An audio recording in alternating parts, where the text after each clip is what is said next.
그날의 포인트는 이거였죠. 물가 상승의 주들, 물가가 급등하는 주요인.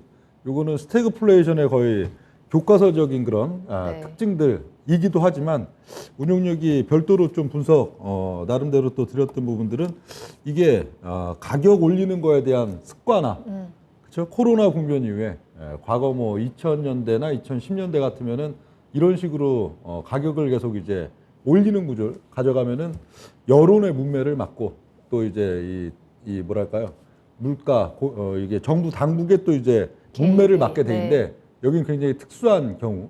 항상 보면은 이게 우리가 시간이 막 1년, 2년 이렇게 지나면서는 어떤 것이든 다 그런 것 같아요. 우리가 그게 당연한 것으로 받아들여지고 어쩔 수 없지. 그렇죠. 뭐, 그 전이 되는 기억이 것 안 같아요. 나는. 네. 그러니까 요즘 보면 이거랑은 또 별개의 얘기지만 네. 마스크 관련해서도 보면은 우리가 굉장히 또 착각하고 있는 게 있어요. 어떤 거요? 마스크를 코로나가 이제 언제 20년 2월 달, 네. 3월 달에 갖고 코로나 19가 이제 막 이제 발병을 하고 해서 사람들이 마스크를 쓰게 된 것처럼 네. 우리는 그 전에도 마스크 항상 끼고 다녔거든요. 벌써 한 10년 넘었었죠. 2010년대는 사실 미세먼지 심할 그쵸. 때 쓰고 미세먼지가 그렇죠. 네. 심한 날이 있고 안 심한 날이 있고 하지가 않았었고요. 사실 2010년대 이제 후반부로 넘어오면서는 미세먼지가 안 심한 날이 거의 없는 날 정도. 그리고 맞죠, 좀 이 수치가 높은 날들은 거의 뭐 마스크 쓰고도 뿌했던 정말 항상 네. 답답하고 그랬던 시점들인데 마스크를 늘 써온 지가 벌써 한 10년이 넘습니다. 늘 그냥 들고 다니고 늘 쓰고 하던 그런 시점들이. 근데 우리가 이제 딱 거기에 대한 기억을 이제 잊어버렸죠. 미세먼지 자체가 없어져 버렸잖아요.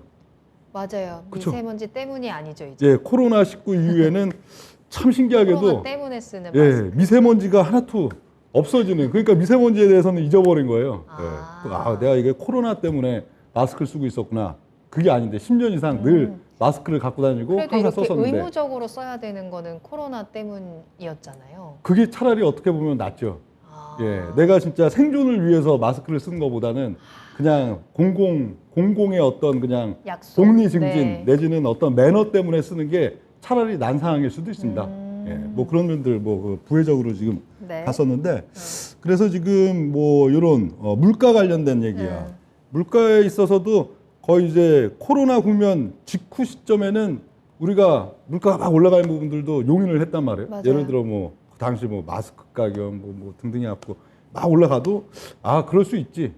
또 이제 상품 가격들도 막 또 이 해운 이런 쪽들도 상당히 좀 막혀 있고 항공이나 이런 것들도 운송들도 상당히 좀 막혀 있고 그런 양상들이니까 이렇게 원자재 수급상 어떤 상당히 또 어려운 면들도 있기 때문에 각 기업이나 아니면 또 이런 공급자가 가격을 올리는 부분을 어느 정도 우리가 또 용인을 했단 말이에요. 맞아요. 그렇죠? 그게 꼭 뭐 그런데 이제 이게 습관화가 되다 보니까 6개월이 지나고 1년이 지나고 1년 반이 지나고 하다 보니까 가격을 그냥 올리는 것 자체가 습관화가 되고 당연하다는 듯이 그리고 또 이제 뭐 어떤 여론에 있어서도 뭐 거기에 대해서 이제 잊어버린 거예요. 과거 2년 전, 3년 전만 해도 가격을 그런 식으로 올리면은 여론의 문매를 막고 또 정부의 규제가 강하게 들어가고 했던 부분들이 싹 잊혀진 거죠. 그래서 이게 상당히 습관화된 부분. 근데 가격을 계속 올린다는 거는 원자재 가격도 그렇고 원가도 그렇고 여러 부분에서 조금씩 계속 그냥 습관적으로 올리다 보면 올리고 싶은 생각이 없었던 어떤 공급 주체마저도 올 수밖에 없다고요. 원가 자체가 계속 올라가 버리니까. 그런 것들이 결국 꼭 우리나라뿐만 아니고 전 세계적으로도 이제 본격적으로 표출되는 단계가 또 작년 말 올해 이런 단계인데 여기에서 이제 문제는 뭐냐면 그 2020년과 2021년 또 뭐 여름 봄 이런 때까지만 해도 사실 어느 정도 물가가 올라가는 것만큼 또 많은 이제 뭐 모든 이들이 다 뭐 이제 주식을 투자하고 모든 이들이 뭐 부동산 내지는 또 이제 뭐 코인 이런 거에 가담하지는 않지만 사람들이 그래도 부수적으로 그런 또 투자하는 부분들이 이렇게 이제 돈이 나름대로 이제 캐시가 올라가니까 물가가 어느 정도 올라가도 그래도 뭐 쓸 수 있다. 충분히 쓸 수 있다. 이런 부분들인데 작년도 이제 봄, 여름 넘어가면서 주식 시장도 그렇고 또 특히 코인 시장 이런 것들도 막 꼬꾸라지고 이런 양상들이 나타나 보니까 이게 따라가지 못하죠.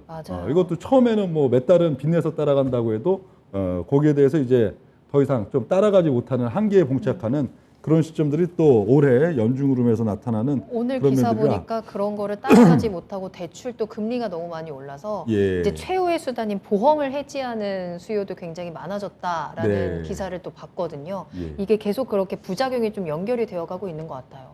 그렇죠. 그러다가 그게 어느 순간이 또 되면은 네. 사실은 또 막 가격이 막 인상되고 물가가 계속 올라가는 부분들도 어느 시점 도저히 이제 소비자들이 못 따라온다. 그러면 또 거기선 이제, 상당히 어떤 곤란한 상황들이 또 나타나겠지만 그렇죠. 그런 이후에는 다시 또 정상화되는 게 원래 또 금융시장의 메커니즘이긴 한데 그 과정까지의 시점들은 항상 좀 어느 정도 또 고난도 따르고 그런 면들은 좀 있고요. 네. 그래서 그 뭐 물가 상승기에 소비자 구매 행동 변화 관련해서 좀 정리를 해드렸던 게 물가 상승분을 소비자들이 그대로 처음에는 이제 초기 시점에는 감내하고 구매 패턴에 변화를 전혀 안 준다. 그러다가 어느 특정 시점이 딱 지나는 순간 이제 소비 절벽이 도래하는 그런 포인트들이 나타나는데 그런 시점들이 올해 또 연중 흐름들 이다. 그런 내용들 됐었고요. 그래서 2022년 한 6월 달 이후는 소비 절벽이 좀 본격적으로 도래하는 부분들 그게 또 아무래도 역시 또 뭐 증시나 네. 그런 부분들에 있어서도 긍정적 요인보다는 좀 부정적 요인. 역시 증시는 또 실적이기 때문에 이런 맞아요. 기업들이 실적이 어떻든 둔화되거나 또 부정적으로 전체적으로 작용하는 그런 면들이 나타난다 하는 내용들 됐었고요. 네. 그리고 그래서 그래 뭐 소비 절벽기에 좀 구매 특성에서도 몇 가지 좀 정리를 드렸었죠. 그래서 물품 가격이 굉장히 크고 소비 시점을 1년 이후로 늦춰도 되는 품목들은 일단 좀 구매를 유예하고 사항들을 좀 지켜보게 된다. 그런 것들이 자동차나 가전제품, 뭐 가구, 고가 의류 이런 쪽이다 그런 얘기들 드렸었고, 그렇죠. 그리고 정서적인 만족감을 높이기 위해 외부에서의 소비가 이루어지고 있는 품목들은 자가 소비 대체된다. 그런 내용들이 8월 8일 내용들 됐었고요.